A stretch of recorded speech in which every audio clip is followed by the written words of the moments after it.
Welcome to the Uncanny Magazine Podcast, episode 63B. I am Lynne M. Thomas, your co-editor-in-chief and co-publisher of Uncanny Magazine. And I am Michael Damian Thomas, co-editor-in-chief and co-publisher of Uncanny Magazine. So, Space Unicorns, we're not going to bury the lead on this one because, many of you have already seen it online. So we're just going to go straight to the big, major Uncanny staff news.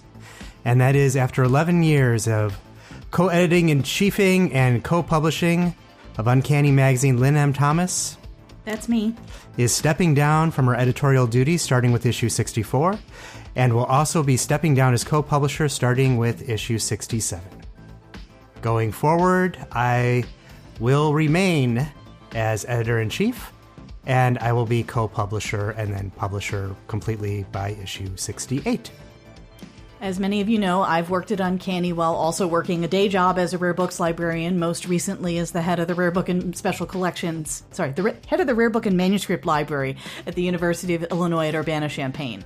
So for over 15 years, I've balanced rare books librarianship with an editorial and publishing career in science fiction and fantasy. But now I need to shift my focus to my day job. I'm working towards some pretty big goals in the next few years, and it's time for me to take a break and only have one job at a time. Over the years, Michael has gradually been taking over more and more of the editorial and publishing responsibilities as my day job has grown, and he is completely prepared for the work, and he's excited to continue sharing his vision as the sole editor-in-chief and publisher of Uncanny Magazine. So that is the big news. Of course, we all wish Lynne the very best of luck and everything for all the amazing things that she will continue to do at UIUC in rare booking. And Uncanny will continue Space Unicorns. The rest of the staff is staying put. And we are going to work towards more and more things. Just keep an eye on all the social medias because we will let you know what is going on with Year 12 soon. But there's some other associated news. A project which started before, but this is some fabulous news, Space Unicorns. And that is that Uncanny Magazine's editor-in-chief co-publisher Michael Damian Thomas and co-publisher Lynne M. Thomas, that's me, are the content editors for the first season of the new podcast, It's Storytime with Wil Wheaton. You most certainly know Wil Wheaton from television shows like Star Trek: The Next Generation, The Big Bang Theory, and Leverage, as well as the film Stand By Me.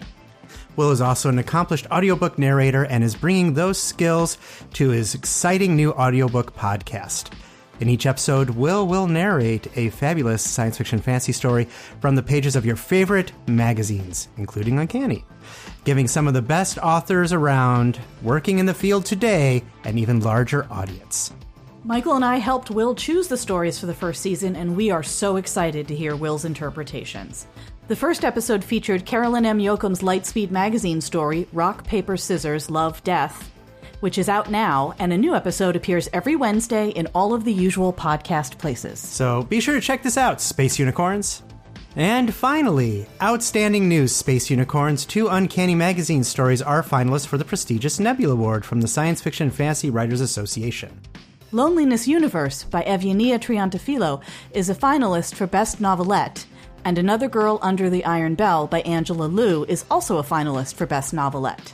And that's not all. Uncanny Magazine interviewer Carolyn Yoakum's We Will Teach You How to Read, We Will Teach You How to Read from Lightspeed Magazine is a finalist for Best Short Story. So congratulations to everybody. It's an amazing list of finalists, many of whom are Uncanny authors and friends. So congratulations to everyone. And if you want to see these awards be given out, SIFA will be presenting the awards at a ceremony on Saturday, June 7th. They'll be streamed live as it is held in person in Kansas City, Missouri as part of the 60th Annual Nebula Awards Conference. So please go and keep an eye on all of the SIFA socials and places to find out more, or if you wish to attend or watch in some manner. And now, a word from our sponsor, which is probably us. This is Erica. And this is Steven. And we are the producers of the Uncanny Magazine podcast, here to tell you about how you can support Uncanny Magazine on Patreon. Yes, Uncanny Magazine Patreon supporters help us pay for the fiction, poetry, interviews, and podcasts we bring you with every issue. Our patrons receive ranks in the Space Unicorn Ranger Corps, along with special treats and patronage milestones. You can become a patron for as little as $1 per month. For more information and to check out our awesome goals and pledge perks, check out the Uncanny Magazine Patreon page at patreon.com/uncannymagazine. And welcome back. In this episode of the Uncanny Magazine podcast, we feature the story The Island with Animals by Stephanie Malia Morris. Our poem, Time Loop for the Day I Die, by Abdulrazaq Salihu. And finally, Lynne M. Thomas interviews Stephanie Malia Morris. So The Island with Animals is one of those, I think there's certain stories which especially are definitely post-2020 stories. You know, this is a story that is fed by the ever-going COVID pandemic and has many different aspects of just what it is like for everyone to have lived and continue to live through this. And it's in conversation with a classic H.G. Wells story, The Island of Dr. Moreau, which is one of my favorite pre-code movies. Well, there you go. Island of Lost Souls. But I think everyone's going to like it. It's a little creepy, a little weird, and quite wonderful. So now, The Island with Animals by Stephanie Malia Morris, as read by Matt Peters. It's a game, Sage tells Brianna, The Island with the Animals. She is the third of Brianna's clients to mention it, but the first to explain. You played as this cosmetic vivisectionist at an island resort. You assisted the resident plastic surgeon. You get him whatever he needs, dyes and patterns and skin and stuff, Sage says. Then you do the surgeries. It is the most she has spoken since she began telehealth sessions with Brianna 10 weeks ago. Sage sits in her bedroom. Midday sunlight bleaches her adolescent hunch. Her face is a blacked out smear beneath the overhead light. Her audio outpaces her mouth. She is 15, but whispers like she's 5. Brianna accepts she will only ever catch the gist of anything Sage says. Brianna types. She knows better than to fill out progress reports while on a call, but the session is running long, and she is 3 clients behind in her documentation. The white space of the text box reflects off her glasses. Uh-huh, she says. Sage's face crumples. She readjusts her camera. The connection is poor. One moment she is reaching for the display, the next Brianna is looking straight up her nose. Sorry, Sage's nostrils are twin black holes. Sorry, you don't care. I'll stop. Goals, intervention, response, plan. Brianna scrolls to the bottom of the progress note. It's okay. It doesn't matter if I care. What matters is that this game is important to you. A patter echoes through the mic. Brianna pauses. She cannot pinpoint the noise. She types again. It brings you peace in this unprecedented time, and that, the patter continues, synchronized with her typing. Brianna freezes, embarrassed. If she can hear herself typing, then Sage can too. Brianna sits back, hands knotted. She must salvage this.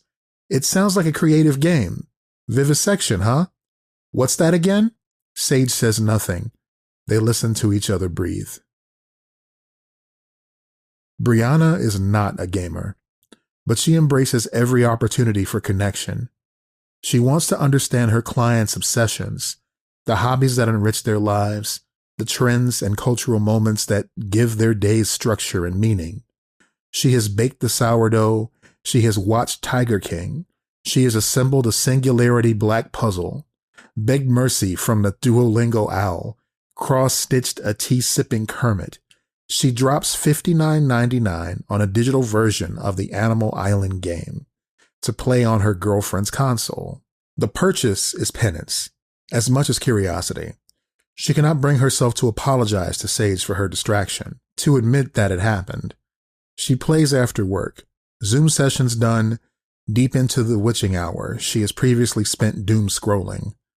The Animal Island game will probably not last very long. Since the world shut down, none of Brianna's borrowed hobbies do. The game opens on a seaplane. The human pilot and helmeted co-pilot, species unknown, crane their bobbleheads to where she sits behind them, invisible to herself. The pilot introduces himself as Montgomery. He smiles a red smile. "It is such an honor," he expounds, "to deliver our new head of acquisitions." Here the game prompts her to input a name. She chooses the default. Eddie Prendick to island name. Again, the default. Isle Moreau. The co-pilot claps tiny nub hands in verbal silence, lenses a glass shine where eyes should be. Horns lance up from his helmet. They are moments from landing. The pilot prompts her to freshen up. A character customization screen appears. She cobbles together a big-headed, big-haired miniaturization of herself, dressed in the same shade of royal blue she wears to work.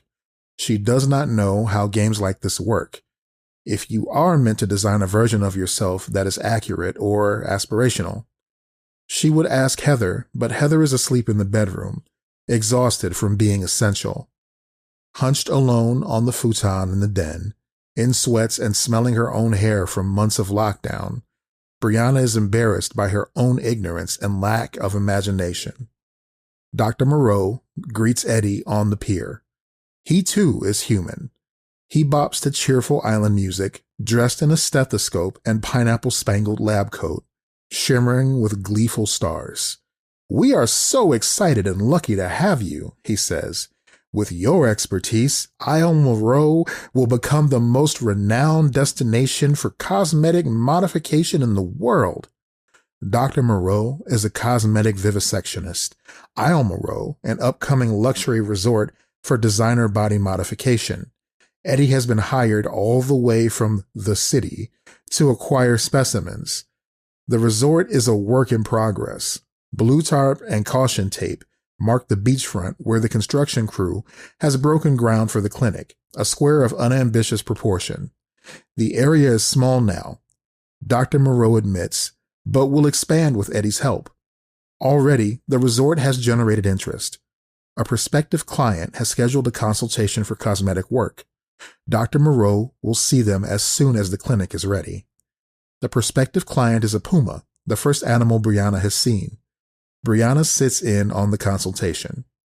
The room is strangely conservative for such a whimsical game. Soft white chairs in a soft white consulting room. Glass-top coffee table set with teacups. No one drinks. The puma is yellow-brown, sleek, in a purple sheath dress and cat-eye glasses. She has already had work done. Dr. Moreau thanks her for her continued patronage. She salutes him with her cup and saucer clasped in slender hands that resemble a gibbon's. The slate-gray elongated palms and hooked thumb, crooked fingers meant for canopies, not open, salty skies. "I have always dreamed," she says, "of wearing a zebra skin." The background wall is a screen, cycling through samples of Dr. Moreau's chimeric work. An eagle's torso on a lion's hind legs, wings flexed in a powerful curve behind the uplifted head. A leopard with a snake's head and neck, draped across a sofa with sleepy, model-esque eyes. An antelope, winged and beaked, leaping to intercept a football. Images kinetic with possibility.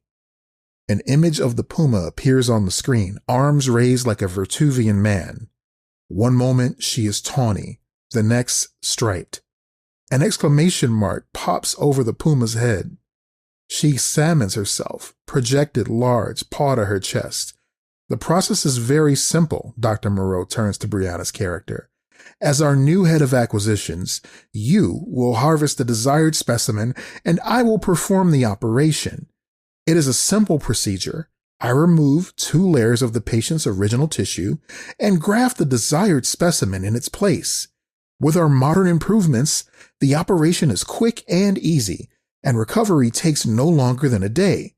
Patients have full access to all amenities of Isle Moreau and recover in no time. Eddie nods congenially, feet bopping, smile blank. The puma turns from the screen. She raises the cup and saucer beneath lush lips. The full-body operation. Is it painful? 3 pairs of tiny feet bounce to a tropical ukulele and flugelhorn. 1 animal, 2 human. Dr. Moreau's eyes shrink to 2 smiling curves. Not one bit, he says. The game does not respect Brianna's time. No matter how hard she mashes buttons, Dr. Moreau's instructions drag on, unskippable. Please procure a zebra skin for our first client. You will find fresh specimens on the surrounding islands. If you need tools, please see Montgomery in the acquisitions tent. If you need transportation, please see Lynne at the boat rental counter. Do you need to hear all that again? Brianna accidentally selects yes. She shuts off the console mid-dialogue. This is not the game she was promised. She has listened to her clients, read the ad copy, watched the playthroughs. Yes, the whole point of it is to customize the animals in a luxury resort setting, to build upon the foundation of Dr. Moreau's creations. The more creative the customization, the more satisfied the customer, the more money the player can earn and reinvest into the resort until every building and amenity is unlocked. Officially, the game ends when the player has customized one of each type of animal, 30 types in all. According to the wiki and Polygon pages, there are upward of 300 possible clients, but Brianna's patients do not talk about harvesting desired specimens, removing original tissue, or grafting. They talk about combing the beach for sea glass and summer shells, squeezing dye from madder, yarrow, and blackberry, crafting elegant prosthetics from black sand and red clay. When Brianna admired the screen caps of customizations online, she had not realized the source of the added beaks, feathers, snouts, scales. It is not as though Brianna is opposed to violence in video games. She knows it depends on the genre. She has watched Heather cut down enough enemies and hunt through wildlife in open-world action-adventure games. But this particular violence, not just the hunting, but the skinning, the grafting, feels very different. I think the game wants me to kill a zebra, she tells Heather at breakfast. They sit 6 feet apart, nearly the entire width of their apartment. They are both essential workers, healthcare, but as a nurse, only Heather is required to leave the house. She breakfasts half-mast, ready for work. Her mask is white, decorated with banana peels, fresh from the most recent package of cloth masks they received. Brianna's mom has picked up sewing while furloughed. Brianna wishes she could be so uncomplicatedly useful to someone too. Heather hums a neutral sound. She pecks yogurt from her spoon, eyes fixed on her phone. Her silence depresses Brianna. Heather is the gamer. She is usually expansive when it comes to games, interested and generous, eager to share. But the island with the animals is a sore subject. Heather had wanted to play it together when it was first released. Brianna had not. The mayor had just issued a stay-at-home order. The city had just shut down. What kind of person thought about video games when a pandemic suffocated them in the slow, hot clench of its fist? It was just one of those things. When you do not mean to hurt your partner, but do. When the insult is too nebulous and distant to deserve an apology. Brianna tried to make up for the initial wound. She asked for Heather's help with the download. Is the clinic paying you to play now? Heather had joked. She had not asked about the game since. It had hurt obscurely, but everything hurt obscurely. Lockdown had sanded away the top layers of skin from Brianna's most sensitive parts. She is becoming a worse person, regressing, even as her job requires her to help people feel better. It's so weird, she says now. The Dr. Moreau character, he keeps asking me to acquire a zebra skin. Like, wouldn't you have to kill a zebra? Heather does not answer. Can you look at it for me? Brianna adds. She can't believe a game this brightly colored, this jauntily scored, could require its players to engage in an act of violence. Death already walks around in broad daylight. I'm sure the game doesn't want you to kill a zebra. Heather tosses her yogurt cup and reaches for her keys. Okay, I'm off. See you tonight. Be safe. Brianna lifts her voice to remind Heather that this is what they say now anytime Heather walks out that door. But Heather only shrugs on her backpack, kisses her hand across the 6 feet, and is gone. Brianna goes online. Between clients and during midday team huddle that drifts from the agenda into non sequitur, she reaches for alternatives to zebra murder. She combs the wiki, but its information is neutral without narrative. She reads walkthroughs and listicles, but all refuse to acknowledge the violence inherent to procure a zebra skin and fresh specimens. Each article begins, once you've found the materials Dr. Moreau tells you to find, go back to the clinic. One includes a link for how to find the materials for the first client's operation. Brianna clicks. The article is at least 500 words, all of which boil down to check the surrounding islands. She watches playthroughs. Only one features the puma, reskinned, tiger-striped. But the streamer is more interested in the results of the operation than the source of the stripes. Brianna appeals to Quora, then Reddit. Her searches read, do I have to kill a zebra? How not to kill a zebra? How to get zebra skin without killing? Harvest zebra skin. The results assure her that hunting zebras is legal but contentious. They inform her of best practices for surviving a zebra attack, optimal shot placement, fleshing and curing zebra hide. She includes the title of the game and quotes, "Why does my resort never get zebra clients?" a desperate player asks. She was mistaken. Error is the only explanation Brianna has.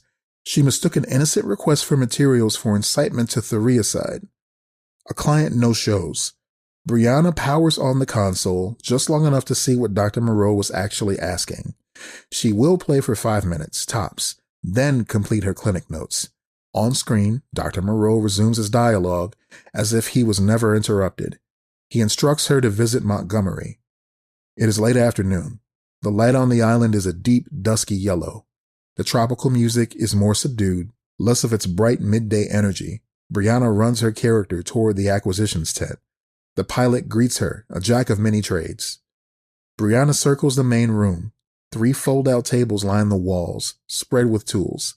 Montgomery follows her, offering commentary.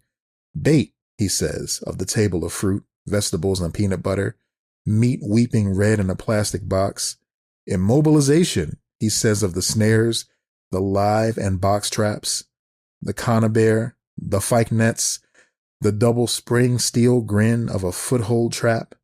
Acquisition tools, he says, of the bludgeon, knives, bolt gun, and fishing line without its rod lined up on the center table. I look forward to observing your work, he sparkles, swaying on tiptoe. Dr. Moreau says you have a steady hand. She types his dialogue into Google, word for word. Your search, Dr. Moreau says you have a steady hand, Island Animals game, did not match any documents. Suggestions. Make sure that all words are spelled correctly. Try different keywords. Try more general keywords. Try fewer keywords. On Friday, she meets with her 10 a.m. Sage. Sage's connection keeps dropping. For 10 whole minutes, she disappears. I'm really sorry, she says, when she finally reappears. My laptop updated, then Zoom did too. It is the most Brianna gets from her. They sit in tortured silence. Good morning, and tell me about the past 2 weeks, and have you had a chance to look over those exercises I gave you? Are dead ends. Brianna almost does not ask about the exercises. She knows Sage has not done them. In the 10 weeks they have been meeting, 2 past the usual 8, Sage has never done the exercises or readings. They are 20 minutes into a 50-minute session. Sage starts to say something. Sorry, what? Brianna raises her volume. You cut out. Sage retreats. She hunches toward the camera, picking at her face. I'm so sorry about the connection. Brianna grows desperate. What were you saying? Sage readjusts the screen until all Brianna can see of her is the shiny line of her forehead. 40 minutes. With the late start, Brianna has every right to end on time. She has documentation to fill out, another appointment on the hour, but her throat is full, cancerous with the waste, the pointlessness of this session. The updates weren't Sage's fault. If Brianna was a better therapist, she would know how to get Sage talking. Silence is not a bad thing. Brianna has clients who will not open up without it. But Sage is not one of them. Brianna has tried questions, leading comments, short silences, long ones. The most Sage has ever spoken at a time was weeks ago about the island with the animals. A breakthrough that Brianna screwed it up. She had shut down Sage's joy, made her feel ashamed. More and more, Brianna wonders why Sage shows up. Sometimes she wishes Sage wouldn't. This is the worst part. The nasty piece of her that wishes Sage would go away. Cancel, no show, take Brianna's increasingly obvious hints that maybe it's time to take a break. A real therapist wouldn't have thoughts like this. A real therapist would be proud that Sage continues to show up. Sometimes showing up is all you can do. Tell me more about the animals on the island, Brianna says. Sage straightens. Her face is muddy, indistinct in the gloom of a poorly lit bedroom. Overhead light grimy and piss pale. What about it? She says, without inflection. You were so enthusiastic. It seems like you were really able to find a sense of peace and connection. I've started playing it, and Brianna swallows. What was your first acquisition? She has not touched the game in 3 days. Heather had asked if she killed the zebra yet, unsmiling. Too late, Brianna understood it as a joke, a tenderness instead of a mockery. But in the moment when understanding was needed but did not come, her face did painful gymnastics. Heather backed off. Brianna agonizes. Why does she always feel slighted when Heather is the one who still has to go outside? Why is Brianna the one always hurting, always defensive, when her pain is so small? The slivers of Sage's eyes are downcast. Silence yawns. Sorry, Brianna says. Sorry, that's off topic. Forget I asked. She realizes Sage is frozen. Brianna sighs. She is officially late for her next appointment. She types into the chat, I'm sorry about our connection issues today. I will send you an email. Did he ask you to get a tiger skin? Sage is back. Brianna falters over the keyboard. Message unsent. No, a zebra. It's just, it feels wrong. Sage frowns. It's what the client needs. Brianna inhales. Sage's screen blurs. An alert declares your connection is unstable. Back on Isle Moreau, Brianna visits the boat rental counter. It is run by Montgomery's co-pilot, Lynne. Freed from his helmet and the constraints of the seaplane, his species becomes clear. Bare-bodied, tall and thick, with an ox's horns and a dog's long-ankled hindquarters and slavishly wagging tail. A customized creation. Lynne takes her out on the boat. The first island they encounter is a quarter of the size of Isle Moreau. It is mostly trees, a stretch of shore dotted with seashells and green cliffs thick with flowers. Brianna dashes from the pier. The online community has assured her that the game lacks subtlety. It will provide her with the materials for her acquisitions until her task is complete. Sure enough, she spots a movement on the highest cliff. She adjusts the camera. It lifts high enough to reveal a flash of black and white striping. The zebra retreats into the underbrush. Her inventory is full of tools for Montgomery's tent. She still feels nervous about the task, but she recognizes a second chance when she sees it. Sage has shared something important with her, that she understood Brianna's apprehension, her distaste, feels almost intimate. Brianna will not make the same mistake with her twice. She climbs up into the cliffs. She aims for a spot as far from the zebra as she can get, but the cliffs are a wedding cake, narrowing to a single flat-top peak. The zebra spots her just as she spots it. The zebra bolts, hopping down the cliffs like a mountain goat. The game has no interest in verisimilitude. The mechanics of climbing are slow, clumsy. It takes her forever to chase the zebra down to the shore. She understands the utility of the snares and foothold traps now. No matter how hard she pummels buttons, her character lags behind the zebra's gallop. The zebra leaps a tributary that Brianna must navigate by either pole or by picking her slow way around. She opens her inventory to consider her options. The live and box traps are too small. The conibear for crawling animals. Brianna lays down a line of foothold traps, then makes her way back up into the cliffs to come at the zebra from behind. Back on the shore on the opposite side of the island, Brianna watches the zebra mill about. She brandishes a throw net. This is a different animal from the puma client, from Lynne, walking on 4 legs, no customization, all raw animal. The game starts off easy. Clients become more bestial. The customization's more elaborate as players grow in skill. Brianna wonders if one day Dr. Moreau will have a zebra client under his saw.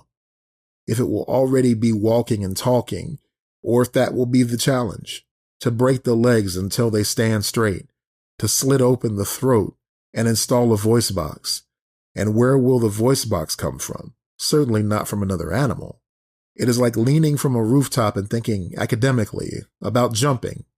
This sudden, intrusive burst of curiosity. She is so taken aback she nearly misses the zebra's approach. It minces along the shore, shedding sand from its hooves, no longer alert to her presence. How peculiar that a game with no subtlety, no verisimilitude, would include such little details as a raised hoof shaking free of sand. Tips and tricks from random posts scroll through her head. She crouches. There is no true camouflage, just brushes she cannot hide behind. Palm trees too narrow to conceal her. Still, the crouch is stupidly effective. The zebra comes closer. Brianna's hands twist, hot. The controller creaks at its plastic joints. She thumbs the action button, judges the distance, watches the hooves. She hears Heather's key. She scrambles for the pause button as the door opens. Her character rises from the crouch. The zebra bolts. Heather drops her backpack. She looks between Brianna and the TV. Damn, she says. Brianna follows her gaze to the screen. The tropical soundtrack is as chipper on this tiny nameless lump of cliff and sand as on Isle Moreau. The plucky ukulele, the flugelhorn and bongos, bright and giddy. The sun drifts towards setting, dusting the sand in gold, deepening the neon of the palm leaves and the mat of the grass, gilding the flowers in shadow.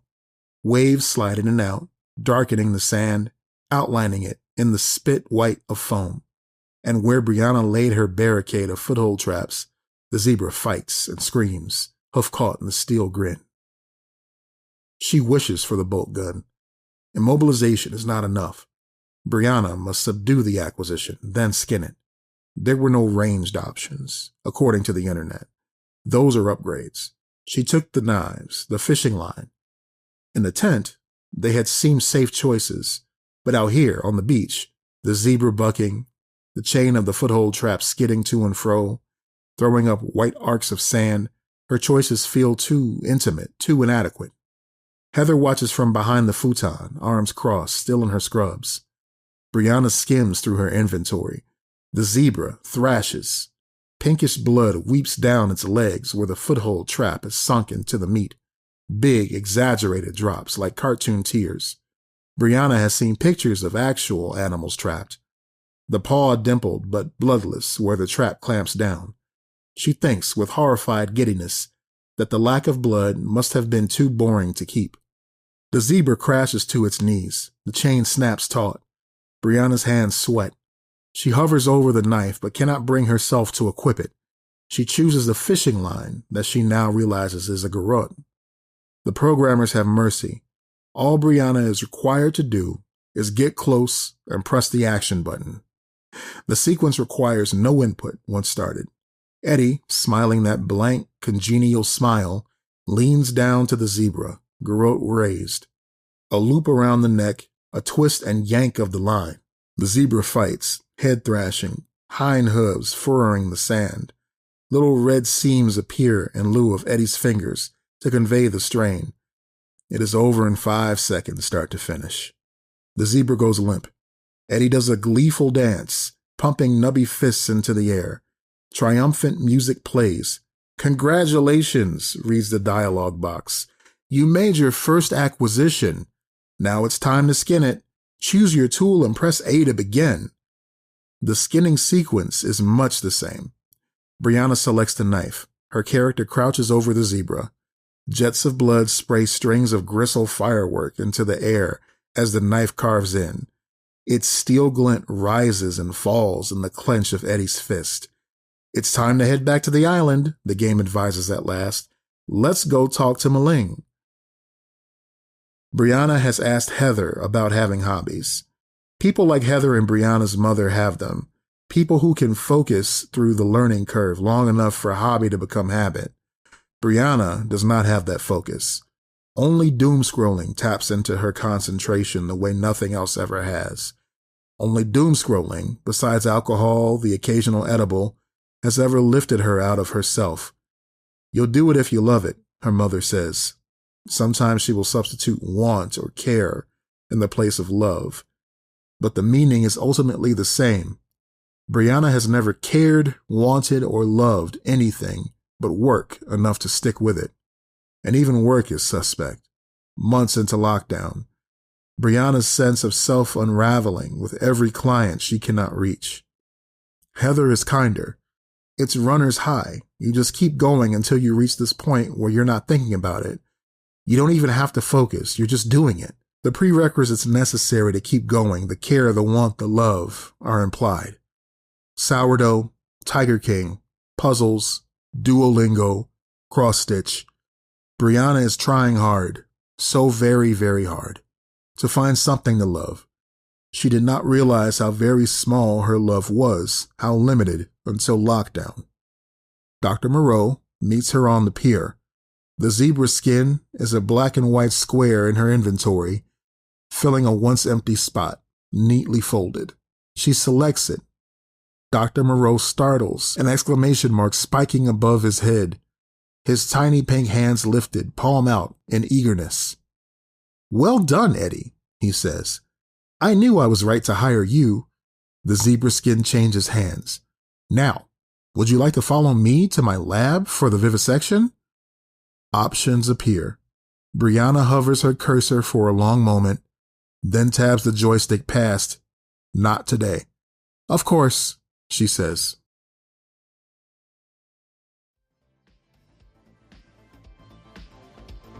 Stephanie Malia Morris earned an MFA in fiction from the Missioner Center for Writers at the University of Texas.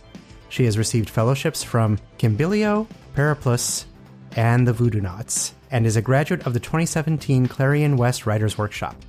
Her short fiction has appeared in Faya, Nightmare, Apex Magazine, Lightspeed, and Beneath Ceaseless Skies. Her short story, Bride Before You, was adapted as a short film as part of the anthology Horror Noir on Shudder.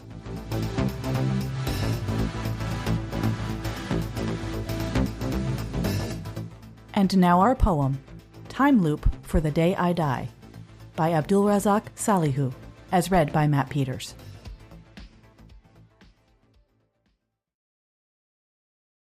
At an open bar in Sarkin-Pawa, the night was flourishing to Burna Boy's Las Las. Our bodies were getting drowned in our beers. The bandits have invaded and conquered Sharp Kona. Some voice drunken in the music tells us to run. Something hit a man dancing to the music. Some say it was the music, but we knew it was a bullet. In our attempt to run, a bullet through my head opened a door. Death with its warm hands held me, and I walked through in the opening of morning. A bullet through my head opened a door. Death with its warm hands held me, and I walked through. At the meadow of sunflowers, a bullet through my head opened a door. Death with its warm hands held me, and I walked through. In the heatless afternoon, a bullet through my head opened a door. Death with its warm hands held me, and I walked through. At my 1000th birthday party, a bullet through my head opened the door. Death with its warm hands held me, and I walked through. At an open bar in Sarkin-Pawa, a bullet through my head opened a door. Death with its warm hands held me, and I refused, and I refused, and I refused, and in my refusal the door closed, and the door closed, and I opened, soft as a yawn, and I opened, magnificent as light.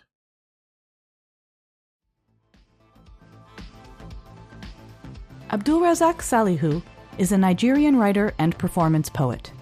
A member of the Hilltop Creative Arts Foundation, he has received residency from IWE Nigeria, Francis Thompson Writers Studio, and is a 2025 fellow at the LOATAD Black Atlantis.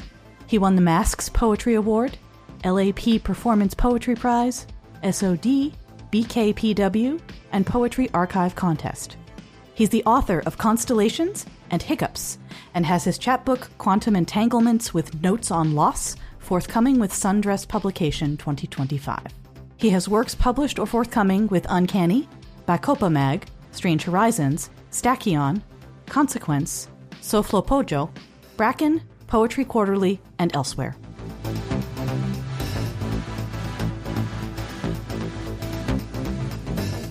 And welcome back, Space Unicorns. It's Lynn M. Thomas, your co-editor-in-chief and co-publisher of Uncanny Magazine. And today on the podcast, I am joined by Stephanie Malia Morris, the author of this month's podcast story, The Island with the Animals. Stephanie, welcome back to the podcast. Thank you, Lynn. Hi, I'm so happy to be here. We are thrilled to have you back, and we're especially thrilled to have you back in this capacity. For our listeners that have only joined us recently, Stephanie used to be one of our podcast readers, and this time around, she is here because we've published one of her stories. So, Stephanie, would you tell us a little bit about the genesis of this story? This was actually inspired by a text post that I came across while doom scrolling one day. In it, the poster, who described themselves as a therapist, they were saying that many of their clients at the height of the pandemic would reference this island with the animals. And it turned out this mysterious island that was helping them cope with the stress and uncertainty of lockdown and pandemic and just everything that was happening in 2020. This mysterious island was a video game. A lot of people were playing it, and it was helping them get through. And the therapist was just a bit bemused because they're like, so many of my clients keep bringing up this island with the animals, and it just is this recurring theme. And so I've had to get familiar with it because otherwise I don't know what they're talking about. And so as someone who got through the pandemic in part with a lot of therapy and with video games, I was really charmed by that text post, by that story. Mm-hmm. It was just really nice to see this collision between two very different things, or different strategies for coping, the video game, the therapy, and just kind of how they came together in this particular way that I thought was very charming. So was the game that the therapist was talking about, was that Animal Crossing? Because that's the thing that I remember everybody frantically playing. Yes. So this story is also a riff on H.G. Wells's The Island of Dr. Moreau, because you've developed in the story a very different video game than Animal Crossing. So can you talk a little bit about your relationship with The Island of Dr. Moreau and what made you decide, okay, Animal Crossing, but evil? Yeah. So I had actually never read The Island of Dr. Moreau. I finally have, but I got to know the original through retellings and reframes of the story. One of the first stories that I ever read that introduced me to The Island of Dr. Moreau was The Album of Dr. Moreau by Daryl Gregory. Mm-hmm. He was one of my teachers for Clarion West Summer Writers Workshop in 2017. And I really enjoyed the story. But one of the biggest things that I enjoyed about it is that it was taking this original story and reframing it. Mm-hmm. So you've got the Beastmen of the island, but now there are a boy band, which I absolutely loved. And then, of course, later I read The Daughter of Dr. Moreau by Sylvia Moreno Garcia, which I really enjoyed because introducing this daughter character and how that whole story plays out through her perspective and with her on the island. And so it looks at a lot of the themes that H.G. Wells was looking at, what makes us human and things like that. But from this perspective of this young woman who is on the island and who is in a way trapped in the same way as the beastmen that her father is creating. So through these two different stories, I was very interested in The Island of Dr. Moreau, but actually didn't end up reading the original until last summer when I wrote this story.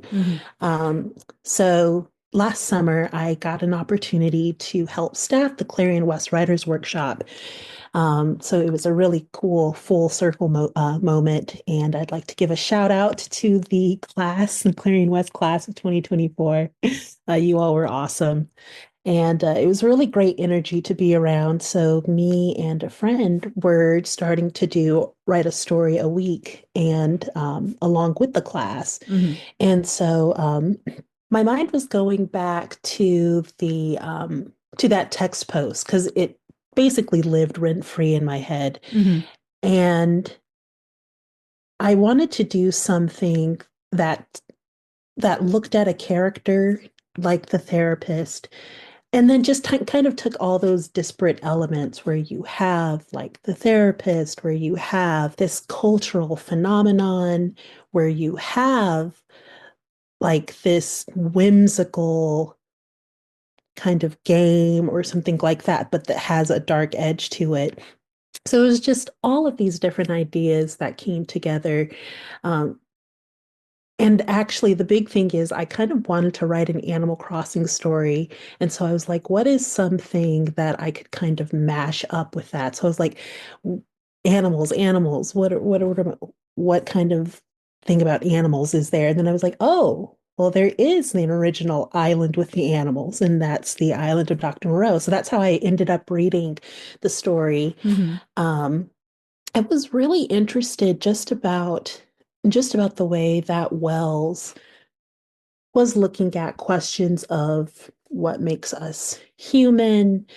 Also, like there were questions around pain that I thought were really interesting. Like there's the scene where, I forget, I think it might be Moreau himself, where he cuts himself to show that he doesn't, or at least to try and demonstrate that he feels no pain because he is human, whereas like feeling pain is like this animalistic thing anyway, his whole philosophy. But yeah, I just was really interested by the different questions that the story is bringing up and how a reframe could bring that into our contemporary moment in the way that Sylvia Moreno Garcia and Daryl Gregory also use that story to bring those questions into our contemporary moment. Mhm.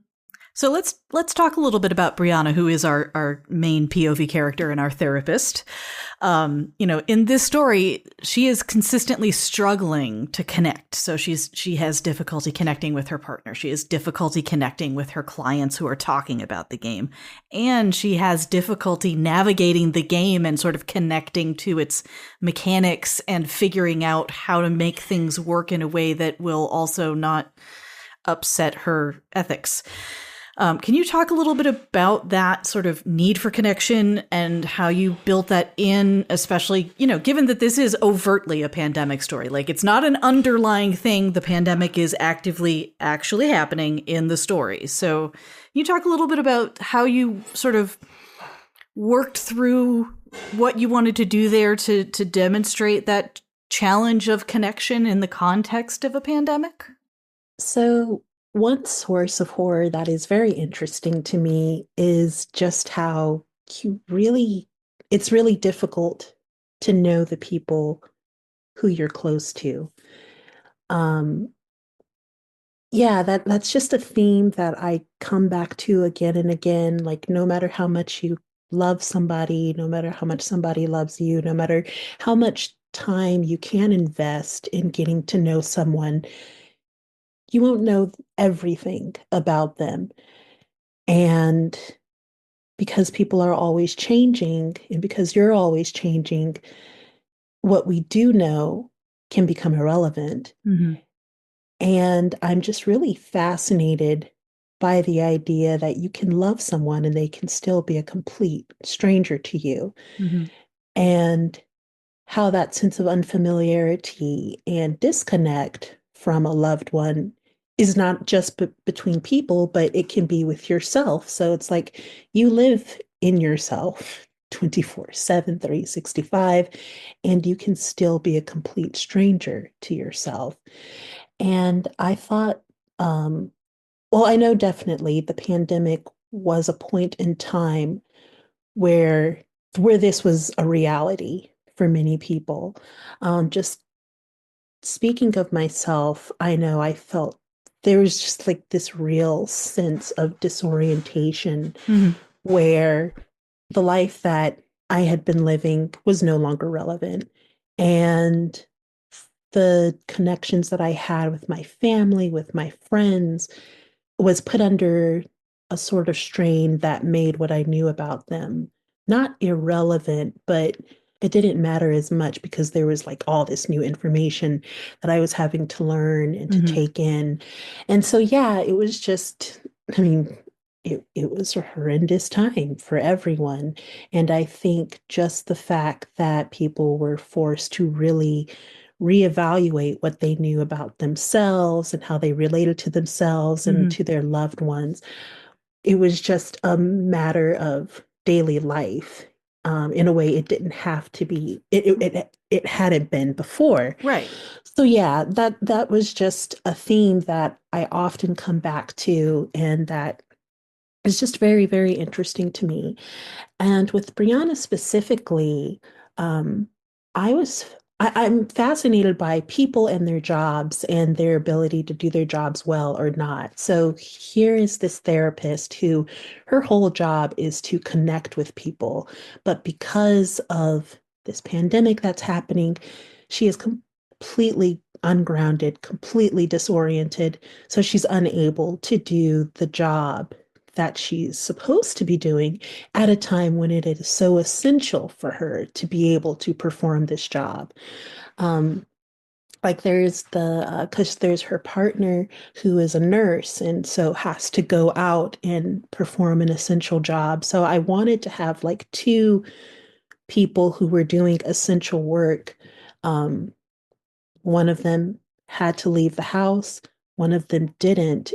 And Brianna, the one who doesn't have to leave the house, is really struggling to maintain a sense of connection with herself and with her job and with her clients because she is so disoriented. She doesn't have to leave the house. And so that sense of doom is kind of outside of is kind of outside, and she doesn't have to deal with it as directly as her partner who actually has to go out into the field to take care of people. And another thing that I really wanted to do was, in order to reestablish a sense of connection with oneself, with people that either her loved ones or with her clients, I didn't want it to be like this wholesome act. Um, because usually when we're thinking about creating connection, it's like a positive thing. And I mean, I know for myself personally, I get a lot of comfort from reading horror. Like the worse I feel, the more like horror I want to read. And so I wanted a character who finds herself pushed to that point as well, where it's like all the conventional tools that she has had for connection, for doing her job well, have basically been stripped from her. She doesn't feel like she's good at her job anymore, and she doesn't know how to take care of herself in a way that she can then take care of her clients, following like a lot of conventional methods or ideas about self-care. And so basically, it's this game and the creeping violence that it kind of pushes her to participate in that gives her a sense of grounding that she is unable to find elsewhere. Well, Stephanie, thank you. This has been fascinating. Well, we always close out the podcast with one last question, which is we ask our guests to tell us about something that they've read or watched or consumed lately that they want to share with our listeners. Yeah. So, a book that I just recently read is called The Good Lord Bird by James McBride, and I absolutely loved it. It takes place before the American Civil War and is actually about like John Brown's raid on Harper's Ferry. And so there's John Brown, but the perspective character is this young Black boy, but John Brown has mistaken him for a girl. So basically, the main character is this boy who is pretending to be a girl and is basically, he's with John Brown and just doing the different raids and kind of leading up to the primary raid. So it's historical fiction. And the thing that I love so much about it is the voice of the story. It's written in a very voicey tone that's very reminiscent of that time period. Mm-hmm. And it's just an absolute joy to read. I really, really love that story. And so just want to tell everybody about it. Fabulous. Thank you, Stephanie. It's been a real pleasure having you on the podcast. Thank you for having me, Lynne. This has been great. Once again, thank you, Space Unicorns, for listening to the Uncanny Magazine podcast. We couldn't do it without all of your help. Whether you're a patron on Patreon, back our Kickstarters, subscribe at Waitlist Books, or just spread the good word to everybody around the universe. And as always, we can't do this without the greatest staff in existence. That includes our managing editor, Monty Lynn, our poetry editor, Betsy Aoki, our podcast producers, Erica Ensign and Stephen Shapansky, our podcast readers, Matt Peters and Erica Ensign, our interviewer, Carolyn M. Yoakum, and our assistant editor, Tanya Chen, along with all of our submissions editors. So until next time, Space Unicorns, when we have a brand new something for the way we do this podcast, but we'll figure it out. Shine on, Space Unicorn, shine on. Hey!